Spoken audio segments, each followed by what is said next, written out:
Hey everyone, welcome back to our channel. We're the Dawnties. My name's Rochelle. I'm your favorite Donna. And today we're going to be talking about something pretty dark and disturbing surrounding Disney. So you guys, my sister, my lovely, much older sister, sent me a video that rocked my world. And to the point that this is really all I can think about. And we thought, let's do a little video on it and see if this is something we want to continue, because this is involving a dark Disney theory. And I have heard about different theories for different movies, but never really looked into them. And this one really got under my skin. And I've got to talk about it and find out what you guys think, because it's like consuming all of my thoughts. It's all your sister's fault. It's all my sister's fault. It's all Jennifer's fault. So if you guys like this video and like this discussion, we can do this for several other movies, because apparently there's a lot of theories out there that I've never heard of.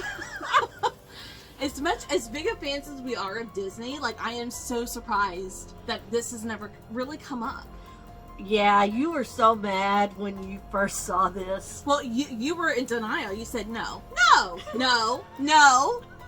it's not just me, okay? It's you too. So the movie we're going to be talking about today is Finding Nemo. So just a high-level overview about this theory. Oh God, where to begin? Okay, so if you translate Nemo in Latin, it means no one or nobody. So the title of the movie is literally Finding No One or Finding Nobody. Okay, first of all, the thing that really, I don't know, this disturbs me so much. So I feel so passionately about this. Like, I don't know what to think. But the theory suggests that the barracuda attack at the beginning of the movie that kills Nemo's mother and all of the fish eggs except for Nemo never really happened. And because why? Because barracudas don't eat clownfish. Who eats clownfish? Clownfish eat their young. They're cannibals. Yeah. And female clownfish are much bigger and stronger than male clownfish. So the theory is that Nemo's mom went on just this rampage and ate all the eggs. All of them. And Marlin couldn't deal with it. So he imagined himself saving one egg, which was Nemo. Survivor's guilt. Basically, is what this theory is. Survivor's guilt. And that this entire movie is him going through the 5 stages of grief after surviving this attack that he could not prevent.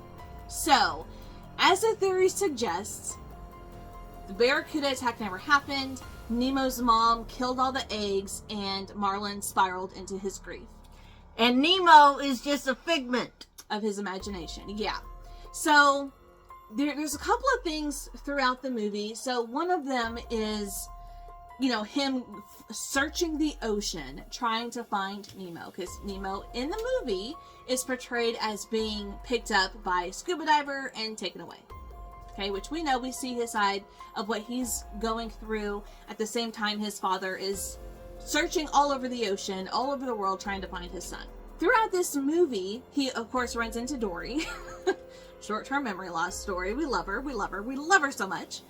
But there's a point in the movie where they are in the whale, right? And they're getting swallowed. And Marlin is holding on to Dory, and Dory says, "Let go. You've got to let go."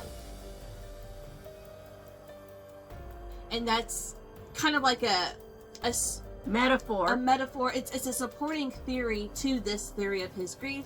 She's trying to help him deal with reality and literally telling him, let go.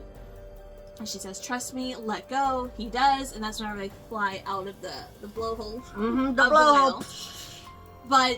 And then there's other times too where they get in predicaments similar to that, and Marlin is being told over and over throughout the movie, you gotta let go. In order to move on, you've gotta let go. And I do see that. I do too, which is why it's so disturbing. why this theory is so disturbing. And that Dory, short-term memory loss Dory, is almost like his voice of reason and trying to get him to come to reality and realize that there's nobody there. Like, he's gonna have to just put this behind him and move on. I mean, the whole fish are friends, not food. I mean, Dory is all about it.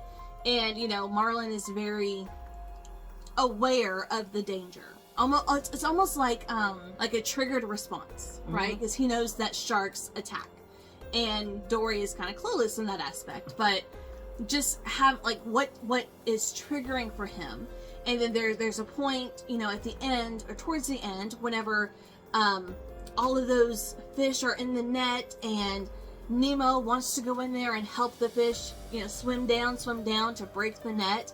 And he's holding on to Marlin, and he's like, Dad, trust me, let go.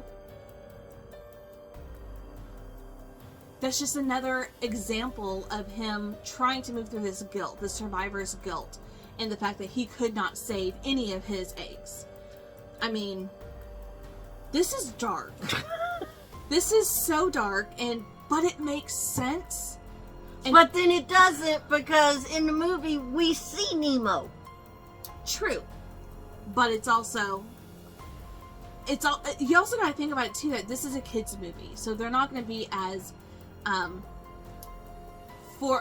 so forward in what the message is, and what, you know, like the movie is about, essentially about grief, and how best to disguise that than with this story of saving an egg, and then the egg, you know, Nemo grows up and gets kidnapped and Dad's trying to find him, like. But all the aspects of the movie is kind of going through those 5 stages of grief.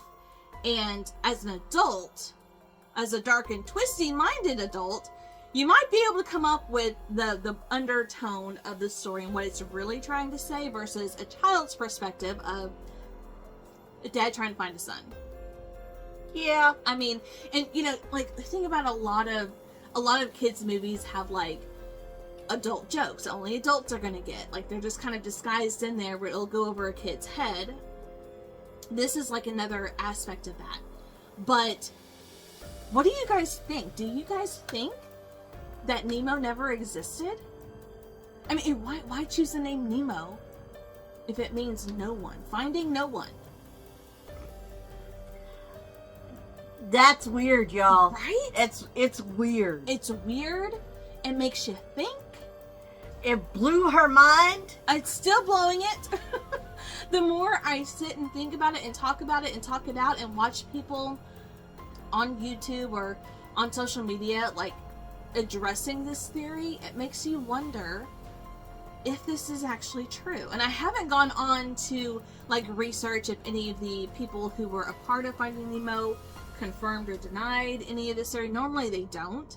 It's disturbing, it's dark, and it makes me wonder, like, all of these happy movies that we love, like, are we about to ruin it for ourselves?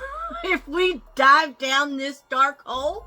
I mean, seriously, like, I just randomly Google searched dark Disney theories, and there's one for Moana, there's that one, like, really, I'm like, what could that be? I have no idea. I was like, no, I don't want to know.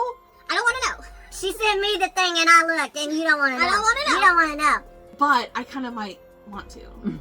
Like, this is just so crazy. So, first of all, have you guys heard of this theory? And second of all, do you believe this theory? And that's just it. It's just a theory. And I'm not one to get into conspiracy theories or things like that because they kind of scare me.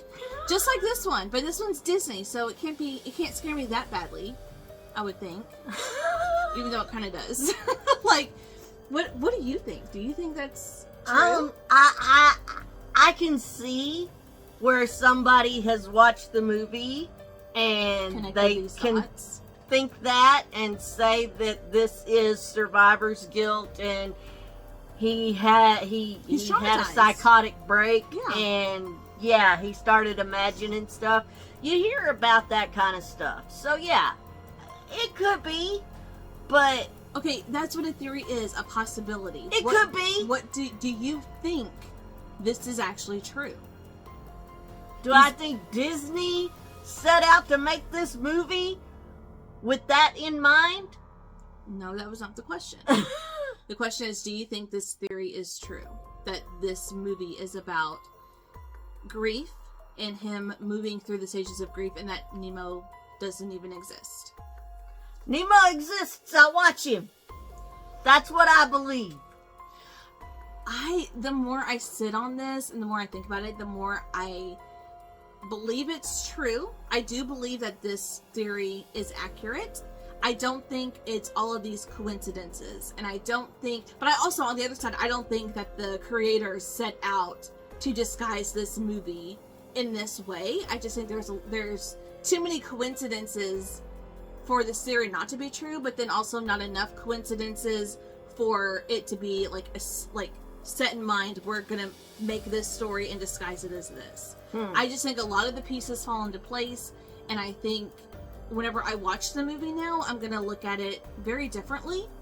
And yeah, I do think that this theory does hold up, and I can definitely see, especially with like the language, and then someone else, or like the script, but I also saw that somebody else said that the song at the end of the movie, the original song of the original version of that song that they play at the end of Finding Nemo is actually all about grief. So why would they choose that song to end the movie? Or it's about death. It's about death. So it kind of makes me believe the theory is true, but I don't think that it was intentional. Yeah, I don't either. I don't think that. Now, there may be some other theories that we kind of dive into and kind of learn about, where it's like, okay, there's way too many coincidences for this to be an accident or to things to just fall into place this way. But for this one, this is really the only Disney theory that I'm aware of, as far as like I know what the theory says. So there are a ton of other movies with theories and dark fan theories and dark Disney theories. Like, I want to dive into them, but then I also don't. So what do you think? Do you think she can handle it, y'all? Do you want us to do a deep dive into some of these Disney theories and see what it does to her? Okay, well, you know what? I will just pull a Chandler Bing and be like, oh my god, it's so sad when the artist stopped drawing the mother. I'll just have to go into it cynically like that in order to get through. But I don't know, like, some of them may not be this dark. Some of them may be funny. I don't know. I haven't read them. I have no idea what other movies possibly have a dark theory to them. Because in my mind, they're just happy Disney movies. They're just happy Disney movies. You know that the Sleeping Beauty and all that is based on the Grimm's fairy tales. Well, I know Grimm's fairy tales are dark. Leave a comment down below. Let us know if you think this theory is true. Do you believe this theory? Are you going to look at Finding Nemo differently now? Or what do you guys think about this theory? What do you think about Disney theories in general? Or are there any other theories that you want us to learn about? Because like I said, at this moment in time, this is the only one I know about, and it's because my stupid sister sent me a video with no warning, and I pushed play and watched a minute of this theory being explained, and my life changed forever. So, that's going to do it for us today. Thank you guys so much for watching, and we'll see you in our next video. Bye! I'm forever changed. Stupid sister!